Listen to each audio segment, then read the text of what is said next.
അച്ചടിപ്പുദാസൻ്റെ 100-ാം ജന്മ ദിനാചരണത്തിൻ്റെ 6ാമത്തെ പ്രോഗ്രാമായ ഈ വേദിയിൽ വെള്ളിനേഴിക്കാരൻ എന്ന നിലയ്ക്ക് എനിക്ക് ഈ സദസ്സിൽ നിൽക്കാൻ പറ്റുക എന്നുള്ളത് തന്നെ എന്നെ സംബന്ധിച്ച് വലിയൊരു ഭാഗ്യമായിട്ട് കാണുന്നു.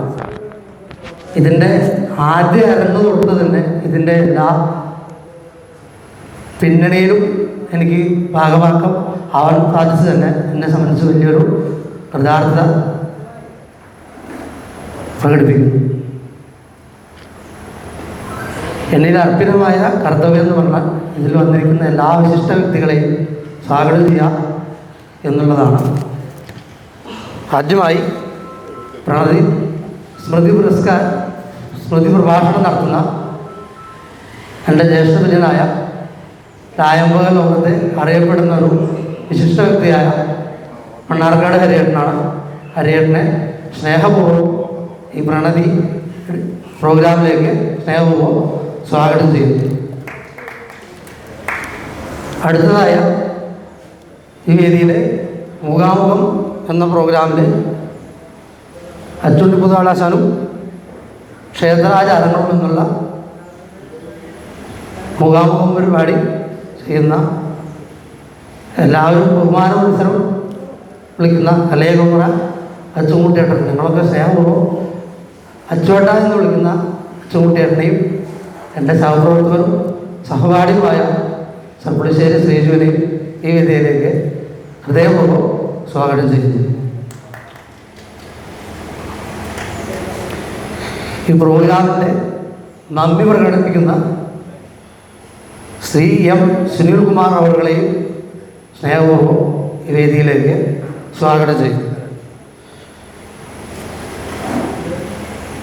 ക്ഷേത്രാടിയന്തരത്തിൻ്റെ പ്രധാന ചടങ്ങായ സന്ധ്യവേല എന്ന ചടങ്ങിൽ പങ്കെടുക്കുന്ന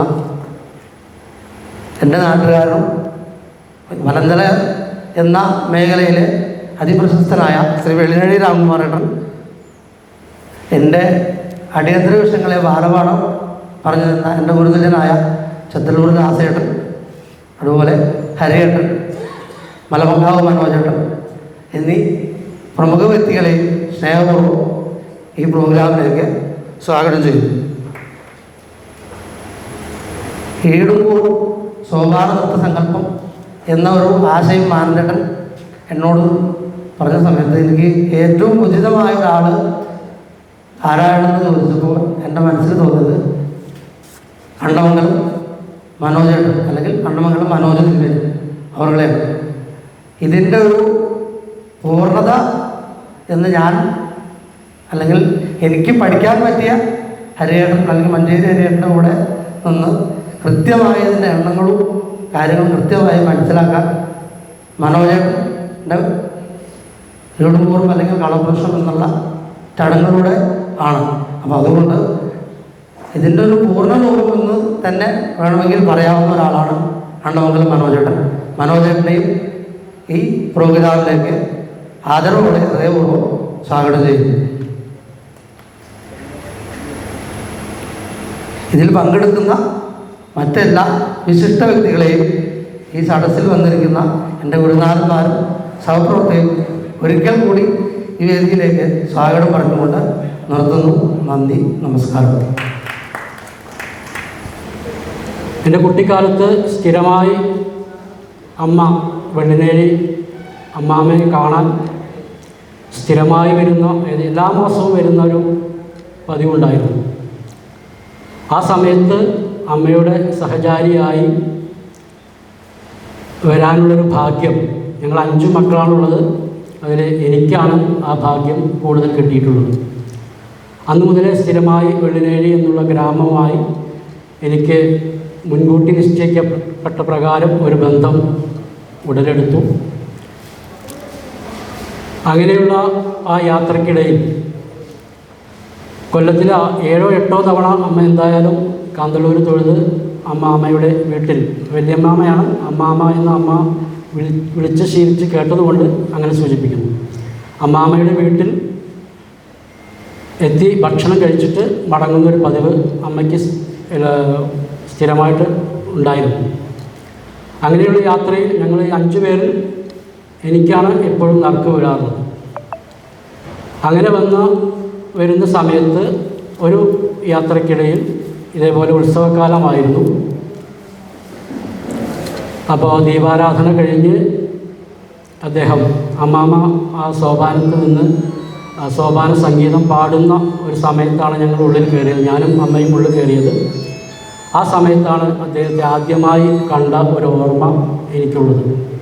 ഒരു ചെറിയ പുഞ്ചിരി മാത്രമാണ് അന്ന് ഞങ്ങൾക്ക് സമ്മാനിച്ചത്. അതിനുശേഷം ഞങ്ങൾ അമ്മാമ്മയുടെ വീട്ടിൽ പോയി ഭക്ഷണം കഴിച്ച് രാവിലെ ഫസ്റ്റ് ബസ്സിന് പോകേണ്ടതിനാൽ 5:30 തിരിച്ചു വരുമ്പോഴും ആ കഥകളിയുടെ ആ മൂർധന്യത്തിൽ നിൽക്കുന്ന സമയമാണ്. അപ്പോൾ അദ്ദേഹത്തെ അന്ന് പിന്നീട് ആ ദിവസം കൂടുതൽ കാണാനുള്ള അവസരം എനിക്ക് ഉണ്ടായിട്ടില്ല.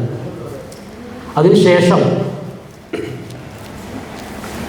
ഇതുപോലൊരു യാത്രക്കിടയിൽ അദ്ദേഹം ഒരു വിദേശയാത്ര കഴിഞ്ഞ് വന്ന സമയമാണ്.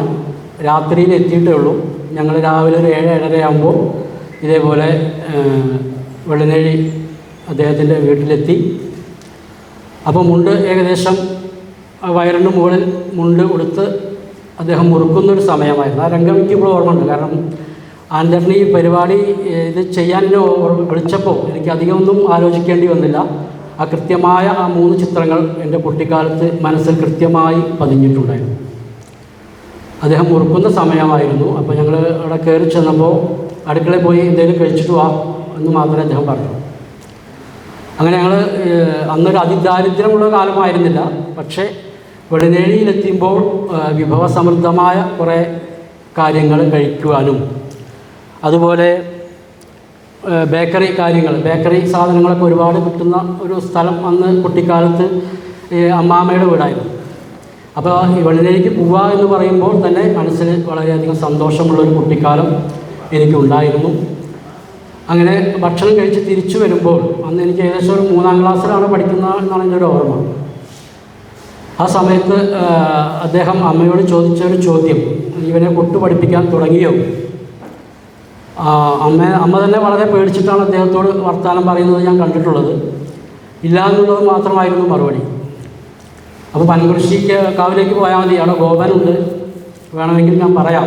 അദ്ദേഹത്തിൻ്റെ വാക്കുകളെന്നും കൃത്യമായിട്ട് എൻ്റെ ഓർമ്മയിലുണ്ട്. അത്രമാത്രമേ അദ്ദേഹം ഈ കൊട്ടിനെക്കുറിച്ച് അല്ലെങ്കിൽ അന്ന് സംസാരിച്ചത്. ആ ഒരു അനുഗ്രഹം പിന്നീട് ഒരു 3-4 വർഷങ്ങൾക്ക് ശേഷം ഞാൻ ഗോപേട്ടൻ്റെ അടുത്ത് തന്നെ പഠനം നടത്താൻ എനിക്ക് സാധിച്ചു. പനകുരിശിക്കാവിൽ പോയി 2-3 കൊല്ലം താമസിച്ച് അത് മുഴുവനാക്കാൻ കഴിഞ്ഞില്ല. അതിനുമുമ്പ് അദ്ദേഹം ജോലി കിട്ടി കൽക്കട്ടയിലേക്ക് പോയി. വീണ്ടും വെള്ളിനേഴി എന്നുള്ള ഗ്രാമത്തിലേക്ക് തിരിച്ച് വരാനുള്ളൊരു യോഗം അവിചാരിതമായി മട്ടന്നൂർ ആശാൻ്റെ അടുത്തേക്ക് എത്തിപ്പെടാനും അത് അദ്ദേഹത്തിൻ്റെ മൂത്ത മകൻ ഉണ്ണിയേട്ടൻ സ്മരിക്കാതിരിക്കാനാവില്ല. ആ ഒരു ബന്ധം വഴി മാത്രമാണ് അതൊരു ബന്ധം എനിക്ക് ആശാൻ്റെ ശിഷ്യനാവാൻ കഴിഞ്ഞതിൽ ഈ ഒരു ബന്ധം എന്നെ വളരെയധികം സഹായിച്ചിട്ടുണ്ട് എന്നെനിക്ക് ഉറപ്പാണ്. അതാണ് ഞാൻ പറഞ്ഞത്, അദ്ദേഹം ഭൗതികമായി ഞങ്ങൾക്കൊന്നും തന്നിട്ടില്ലെങ്കിലും അദ്ദേഹത്തിൻ്റെ അദൃശ്യമായ ഒരു അനുഗ്രഹം എന്നും എൻ്റെ ജീവിതത്തിൽ ഉടനീളം ഉണ്ടായിട്ടുണ്ട് എന്നുള്ളത് ഉറപ്പാണ്. അതിനുശേഷം ജോലിക്ക് കയറുന്ന സമയത്തും അത് സൂചിപ്പിക്കാതിരിക്കാൻ പറ്റില്ല. ജോലിക്ക് കയറുന്ന സമയത്ത് അദ്ദേഹത്തിൻ്റെ മരുമകനായ ദാസേട്ടനൊപ്പമാണ് ഞാൻ ആദ്യമായിട്ട് ഈ അത്തിപ്പറ്റ മാനേജറെ കാണാൻ വേണ്ടി പോകുന്നത്. ഈ ജോലിയുടെ അദ്ദേഹം വളരെ സ്ട്രിക്റ്റായിട്ട് ആളെ നോക്കിയിട്ട് മാത്രമേ ജോലി കൊടുക്കുള്ളൂ. ദാസേട്ടനെ കണ്ടപ്പോൾ തന്നെ അവിടെ പകുതി കാര്യങ്ങൾ ശരിയായി. അതിനുശേഷം എന്നെക്കുറിച്ച് കൂടുതൽ അന്വേഷിക്കുകയും ഇങ്ങനെ അച്ചുണ്ണിപ്പൊതു ആശാൻ്റെ അല്ലെങ്കിൽ അമ്മാമ്മയുടെ മരുമകനാണ് എന്ന് അറിഞ്ഞതുകൊണ്ട് പിന്നീടൊരു ചോദ്യം, ഒരു സംശയം അദ്ദേഹത്തിനുണ്ടായില്ല. വളരെ പെട്ടെന്ന് ജീവിതത്തിൻ്റെ ഏറ്റവും പ്രധാനപ്പെട്ട ഒരു ഭാഗം എന്ന് പറയുന്ന ആ ജോലി എനിക്ക് ലഭിക്കാനും അദ്ദേഹത്തിൻ്റെ ആദൃശ്യമായ അനുഗ്രഹം എനിക്കുണ്ടായിട്ടുണ്ട് എന്ന് ഞാൻ ഉറച്ച് വിശ്വസിക്കുന്നു. 3-ാമത്തെ ഘട്ടത്തിൽ അദ്ദേഹത്തെ കാണുന്നത് അദ്ദേഹത്തിൻ്റെ വാർദ്ധക്യകാലത്ത് ഏകദേശം ഒരു കലശം, മണ്ണാർക്കാട് ഒരു കലശത്തിൻ്റെ നടത്തിപ്പുമായി ബന്ധപ്പെട്ട് അദ്ദേഹം മണ്ണാർക്കാട്ടേക്ക് വരവുണ്ടായി. അപ്പോൾ അന്നത്തെ പരിമിതമായ സ്ഥലം കൊണ്ട് അമ്മാമ്മയെ 2-3 ദിവസം വീട്ടിൽ താമസിപ്പിക്കണം. അമ്മയുടെ ഒരു തത്രപ്പാട് എനിക്കിന്നും ഓർമ്മയുണ്ട്. അമ്മാമ്മയ്ക്ക് കിടക്കാനുള്ള സൗകര്യം, അതുപോലെ രാത്രി വന്നാൽ ഒരുക്കേണ്ട കാര്യങ്ങൾ, അങ്ങനെ ആകെ ടെൻഷനടിച്ച് നടക്കുന്ന ഒരു അമ്മയുടെ മുഖം എനിക്കിന്നും ഓർമ്മയുണ്ട്. തുടർന്ന് ഈ ഒരു കലാരംഗത്ത് പ്രവർത്തിക്കാൻ വലിയ കുഴപ്പമില്ലാതെ ഇതുവരെ പ്രവർത്തിക്കാനും എവിടെ ചെന്നാലും ആ ഒരു സ്ഥാനം, വെള്ളിനേഴി അച്ചുണ്ണി പൊതുവാൾ ആശാൻ്റെ തറവാട്ടിലെ ഒരംഗം എന്നുള്ള ആ ഒരു സ്ഥാനം എവിടെ ചെന്നാലും കിട്ടുന്നത് അദ്ദേഹത്തിൻ്റെ ആ ഒരു പുണ്യ ജീവിതത്തിൽ ചെയ്ത പുണ്യകർമ്മങ്ങൾ കൊണ്ടായിരിക്കാം. ആ ഒരു അനുഗ്രഹം ഇന്നും എൻ്റെ ഒപ്പം ഉണ്ട് എന്ന് ഞാൻ വിശ്വസിക്കുന്നു. അദ്ദേഹത്തിൻ്റെ അനുഗ്രഹത്തിനായി വീണ്ടും പ്രാർത്ഥിച്ചുകൊണ്ട് ഈ സ്മൃതി ഇവിടെ ഉപസംഹരിക്കുന്നു. നന്ദി, നമസ്കാരം.